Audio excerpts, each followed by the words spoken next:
അങ്ങനെ നമ്മുടെ കൊല്ലത്ത് ഡബിൾ ഡെക്കർ ബസ്സിലൊരു സൗജന്യ യാത്ര അത് തുടങ്ങിയിട്ടുണ്ട്. ഒരു 5 ദിവസത്തേക്കാണ്, ഇന്നു മുതലാണ് സ്റ്റാർട്ട് ചെയ്തത്. അപ്പോൾ അതാണ്ട് മലയാളം മനോരമ കർഷകശ്രീ മേളയുടെ ഭാഗമായി KSRTC സംയുക്തമായിട്ടാണ് ഈ ഡബിൾ ഡെക്കർ ബസ്സിൽ സൗജന്യ യാത്ര സംഘടിപ്പിച്ചിരിക്കുന്നത്. നമ്മുടെ കൊല്ലംകാർക്ക് കിട്ടിയൊരു സുവർണ അവസരമല്ലേ. അപ്പോൾ എന്തായാലും ഞാനും അതിലൊന്ന് കയറാമെന്ന് വിചാരിച്ചു. വൈകിട്ട് ഒരു 5:45 ഞാൻ ചെന്നത്. അപ്പോഴത്തേക്ക് വെയിൽ കുറയുമല്ലോ, ഡബിൾ ഡെക്കറാണല്ലോ. അങ്ങനെ ഞാനും അപ്പവും കൂടെ പോയി ദണ്ട് മുകളിലൊക്കെ സീറ്റ് പിടിച്ചു. അങ്ങനെ യാത്ര ഏതാണ്ട് തുടങ്ങുന്നതിന് മുമ്പ് ശരിക്കും അതിനെക്കുറിച്ചിട്ടുള്ള കാര്യങ്ങൾ, ഈ യാത്രയെക്കുറിച്ചുള്ള കാര്യങ്ങളൊക്കെ അവരിങ്ങനെ പറയുന്നുണ്ട്. അനൗൺസ്മെൻ്റ് ഉണ്ടായിരുന്നു, പാട്ടൊക്കെ ഉണ്ടായിരുന്നു കേട്ടോ. അങ്ങനെ 6:05 ആയപ്പോഴത്തേക്കും നമ്മുടെ ബസ് ആശ്രാമ മൈതാനത്ത് നിന്ന് പുറപ്പെട്ടു കേട്ടോ. അപ്പോൾ ഈ പാട്ട് പാടിയ ചേട്ടനെക്കുറിച്ച് പറയാം. ആ ചേട്ടനാണ് കേട്ടോ ഈ ബസ് ഓടിക്കുന്നത്. ഈ ചേട്ടൻ എറണാകുളത്ത് നിന്നാണ് ഈ ഡബിൾ ഡെക്കർ ബസ് നമ്മുടെ കൊല്ലത്ത് കൊണ്ടുവന്നത്. ഇന്നലെ ഈ ബസ് ഇവിടെ കൊല്ലത്ത് എത്തിയിരുന്നു ഉച്ചയോടുകൂടി. ഇനി 15 വരെ നമ്മുടെ കൊല്ലത്തുണ്ടായിരിക്കും ഈ ഡബിൾ ഡെക്കർ ബസ്സിൻ്റെ സേവനം കിട്ടും കേട്ടോ. അപ്പോൾ നമ്മളുടെ മൈതാനം ചുറ്റി ചിൽഡ്രൻസ് പാർക്ക് വഴിയാണ് നമ്മളിപ്പോൾ നേരെ KSRTC സ്റ്റാൻഡിലോട്ടാണ് പൊയ്ക്കൊണ്ടിരിക്കുന്നത്. അപ്പോൾ കൈ കൊട്ടുന്നുണ്ടായില്ല, പാട്ടൊക്കെ കേട്ടിട്ടാണ്. അപ്പോൾ നന്നായിട്ട് ആസ്വദിക്കുന്നുണ്ട് കേട്ടോ പാട്ടും അതിൽ പറഞ്ഞ കാര്യങ്ങളും. എന്തായാലും ഡബിൾ ഡെക്കർ ബസ്സാണ്, അതുകൊണ്ട് തന്നെ അത് ആദ്യ അനുഭവമാണല്ലോ എനിക്കും. ഞാനും ആദ്യമായിട്ടാണ് ഇതിൽ കയറുന്നത്. അപ്പോഴേക്കും താണ്ടേ മരത്തിൻ്റെ ചില്ല അമ്മച്ചിയെ ജസ്റ്റ് മിസ്, അല്ലെങ്കിൽ ആ ചില്ലയുടെ മുകളിൽ ഇരുന്നേനായിരുന്നു. എന്തായാലും വലിയ കുഴപ്പമില്ല. എന്തായാലും ആ അപ്പൂപ്പൻ പാവം കേട്ടോ, ആ ചില്ലയും പിടിച്ചുകൊണ്ടിരിക്കുകയാണ്. കാരണം അത് വിട്ട ബസ് അപ്പോഴത്തേക്കൊന്ന് നിർത്തി, ഇത് വിട്ടാല്ലെങ്കിൽ മുഖത്തടിക്കും. ഈ ബസ് സ്റ്റാർട്ട് ചെയ്തപ്പോൾ തന്നെ അവർ നമ്മളോട് പറയുന്നുണ്ടായിരുന്നു, നിങ്ങൾ എണീറ്റ് നിൽക്കാൻ ശ്രമിക്കരുത്, മുകളിലുള്ള ലൈൻ കമ്പിയോ മരമോ ഒക്കെ ചില്ലകളോ തട്ടാൻ സാധ്യതയുള്ളതുകൊണ്ട് എണീറ്റ് നിൽക്കരുതെന്ന് ആദ്യം തന്നെ അവർ നമ്മളോട് പറഞ്ഞിരുന്നു. അങ്ങനെ വീണ്ടും തടസ്സങ്ങളൊക്കെ മാറ്റി യാത്ര തുടർന്നു. അപ്പോഴും കൈയൊക്കെ കൊട്ടി ആസ്വദിച്ചിരിക്കുകയാണ്. അങ്ങനെ നമ്മൾ നമ്മുടെ സ്വന്തം അഷ്ടമുടിക്കായലും കടന്ന് നമ്മളിപ്പോൾ ചെല്ലുന്നത് KSRTC ബസ് സ്റ്റാൻഡിനകത്തേക്കാണ് കേട്ടോ. എൻ്റെ അമ്മച്ചിയെ വീണ്ടും മരം, ഇത്തവണയും ജസ്റ്റ് മിസ്.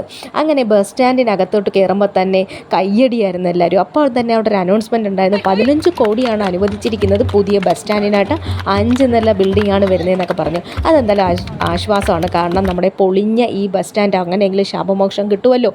അങ്ങനെ നമ്മൾ വേളാങ്കണ്ണി പള്ളിയും കടന്ന് ബിഷപ്പ് ജെറോം നഗറും കടന്ന് നമ്മൾ കയറാൻ പോകുന്ന കൊല്ലത്തിൻ്റെ മുഖമുദ്രയായ നമ്മുടെ ക്ലോക്ക് ടവറും കണ്ടുകൊണ്ട് ഇങ്ങനെ പോകുമ്പോൾ ഉണ്ടല്ലോ, ഇതൊരു പുതിയ അനുഭവമാണ്, അടിപൊളിയാണ് കേട്ടോ. അപ്പോൾ എന്തായാലും നമ്മുടെ ക്ലോക്ക് ടവറിൻ്റെ മുമ്പിൽ കൂടി നമ്മൾ അങ്ങനെ റെയിൽവേ സ്റ്റേഷൻ ചുറ്റി വി പാർക്കിലൂടെ മേൽപ്പാലം കയറി നേരെ നമ്മൾ പോകുന്നത് ബീച്ചിലോട്ടാണ് കേട്ടോ. ദേ കാണുന്നു നമ്മുടെ ബെൻസിയർ ഹോസ്പിറ്റൽ.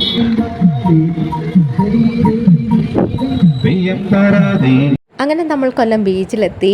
അപ്പോൾ ബീച്ചിലെത്തിയപ്പോഴത്തേക്ക് ഒരു 10 മിനിറ്റ് ബീച്ചിൽ വണ്ടി നിർത്തിയിരുന്നു കേട്ടോ. അവിടെ നമ്മൾ ബസ്സിൽ വെച്ച് തന്നെ നല്ല പാട്ടും ഡാൻസും ഒക്കെ ആയിട്ട് ബീച്ചിങ്ങനെ നന്നായി ആസ്വദിക്കാനുള്ള സമയമുണ്ടായിരുന്നു. അപ്പോൾ ആ ഒരു സമയത്ത് ഞാൻ കുറച്ച് നേരം ബസ് നിർത്തിയപ്പോൾ അപ്പൂനൊരു വിഷമം. കാരണം ബസ് പൊയ്ക്കൊണ്ടിരിക്കുമ്പോൾ ഹാപ്പി ആയിരുന്നു, ബസ് നിർത്തിയപ്പോൾ ഒട്ടും പറ്റുന്നില്ല. അപ്പോൾ ഞാൻ എന്ത് ചെയ്യുന്നു വെച്ചാൽ ബസ്സിൽ നിന്ന് കുറച്ച് പുറത്തിറങ്ങി ബസ്സിൻ്റെ കുറച്ച് വീഡിയോസൊക്കെ എടുത്തു കേട്ടോ. അതൊന്ന് കണ്ടോളൂ.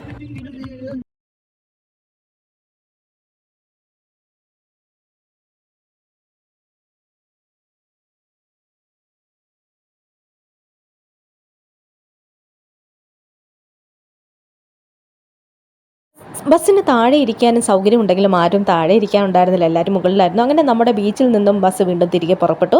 നമ്മൾ വീണ്ടും ആശ്രാമത്തേക്കാണ് നമ്മൾ വരുന്നത്. അപ്പോൾ നമ്മൾ വന്ന വഴി തന്നെയാണ് തിരിച്ചും വരുന്നത്. അതായത് ബീച്ചിൽ നിന്നും നമ്മൾ നേരെ മേൽപ്പാലം കയറി വി പാർക്കിൻ്റെ മുന്നിലൂടെ ക്ലോക്ക് ടവർ വഴി ചിന്നക്കട വഴി നമ്മൾ നേരെ KSRTC ബസ് സ്റ്റാൻഡിന് മുമ്പിലൂടെ ആശ്രാമ മൈതാനത്തേക്കാണ് നമ്മൾ എത്തുന്നത്. തിരിച്ചു വന്നപ്പോഴത്തേക്ക് നല്ല ഇരുട്ടായി. അപ്പോൾ നല്ല ലൈറ്റൊക്കെ ആയിട്ട് ആ ഒരു ഭംഗി, നമ്മുടെ കൊല്ലത്തിൻ്റെ ഭംഗി ശരിക്കും ആസ്വദിക്കാൻ പറ്റിയെന്നുള്ളതാണ്. ഇത്രയും ഭംഗി അറിയണമെങ്കിൽ സത്യത്തിൽ താണ്ടെ ഈ ഡബിൾ ഡെക്കർ ബസ്സിൻ്റെ മുകളിൽ ഇരുന്ന് തന്നെ നമ്മൾ യാത്ര ചെയ്യുമ്പോൾ അത് അറിയാൻ പറ്റും കേട്ടോ.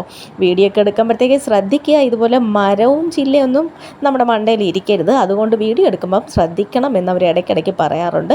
അതുകൊണ്ട് ഇരുന്ന് നമ്മൾ എടുക്കുക, കയ്യിൽ വെച്ച് എടുക്കുമ്പോഴും ശ്രദ്ധിക്കുക. ചിലപ്പോൾ ജനലിൻ്റെ വെളിയിൽ കൂടെ പുറത്തു പോകാനുള്ള സാധ്യതയുണ്ട്, അപ്പോൾ അതും നോക്കുക. ജനലൊന്നും പറയാനില്ല, എങ്കിലും ഇതിൽ യാത്ര ചെയ്തൊരു വ്യക്തി എന്നല്ലേ ഒരു കാര്യം പറയാം കേട്ടോ. ഇതൊരു അടിപൊളി പൊളിയാണ്. നമ്മൾ സ്ഥിരം യാത്ര ചെയ്യുന്ന കൊല്ലമാണെങ്കിലും ഡബിൾ ഡെക്കറിൽ യാത്ര ചെയ്തപ്പോൾ കിട്ടിയൊരു അനുഭവം അടിപൊളി തന്നെയാണ്. അപ്പോൾ നമുക്ക് 15-ാം തീയതി വരെ ഈ ഒരു സൗജന്യ യാത്ര ലഭിക്കും. രാത്രി 8:30 വരെയാണ് സർവീസ് ഉള്ളത്. അപ്പോൾ ഫാമിലിയായിട്ട് പോകാൻ പറ്റുന്നവരൊക്കെ ഒന്ന് പോകുക കേട്ടോ. നമ്മുടെ കൊല്ലത്ത് ഇങ്ങനെ ഒരു കാര്യം സൗജന്യമായിട്ടും കൂടെ വരുമല്ലേ. അപ്പോൾ 6:05 പോയാൽ ഞങ്ങൾ 7:21 തിരിച്ചെത്തി. ഏതാണ്ട് ഒരു മണിക്കൂറൊക്കെ അല്ലേ ഉള്ളൂ. നമുക്ക് എത്രയോ തിരക്കുകളാണെങ്കിലും കുറച്ച് സമയം ഇതിനിടെയൊക്കെ മാറ്റി വെച്ചാൽ ഇതൊരു പുതിയ അനുഭവമായിരിക്കും. അപ്പോൾ എന്തായാലും എൻ്റെ യാത്ര ഇവിടെ അവസാനിച്ചു. അപ്പോൾ കൂടുതൽ വീഡിയോയുമായി മറ്റൊരു ദിവസം എത്താം. ടാറ്റാ.